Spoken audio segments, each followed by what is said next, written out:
I called out one, I will name her, Rana Ayyub, allegedly defrauded humongous amounts, millions of relief funds which she collected for poor migrants during COVID. And now she has paid personal income tax and a tribunal has upheld it. And she also donated to the PM funds, the money that was left after the ED and the income tax case was filed, after abusing Modi day in, day out. So, why are you donating to that fund? What did you make of that? I could not talk about that issue publicly till now because we were both colleagues at the same newspaper.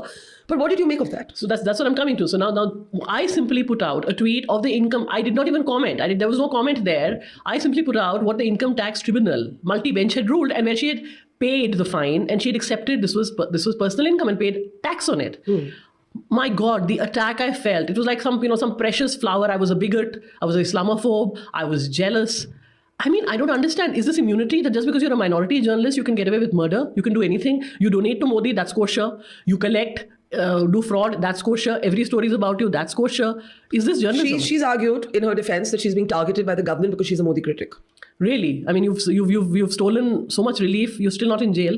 I don't think what she does is journalism. I think what she does is, peddling real Muslim faith. So when she or her supporters would argue, as they do, that irrespective of what you think of her approach to journalism, she's being targeted because she spoke up against Modi and the case. Targeted? I mean, they're arguing that the case is false. But that's rubbish, Barkha. She raised money for COVID relief victims, the poorest migrants, and apparently put that in fixed deposits and made investments out of it. And when caught, donated to PM Cares, a man who she criticizes every day. I mean, I thought she was raising money because she didn't want to donate to PM Cares. So, it's absurd. And she's also paid personal tax on it. So she's sort of accepted what she did. So, I mean, these charges are absurd. These are facts. Unlike that book of hers, which nobody published and which the tapes have not been made public, these are facts.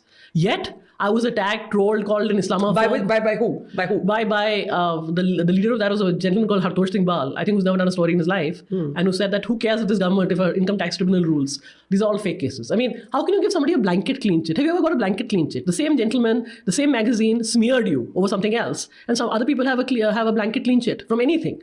And I would also argue that why does the West have such a low standard? That if Olivia Nazi can be sacked by the New York Magazine for having a relationship with Robert Kennedy, why does the Washington Post not have a morality clause for their own columnists? But if you're going to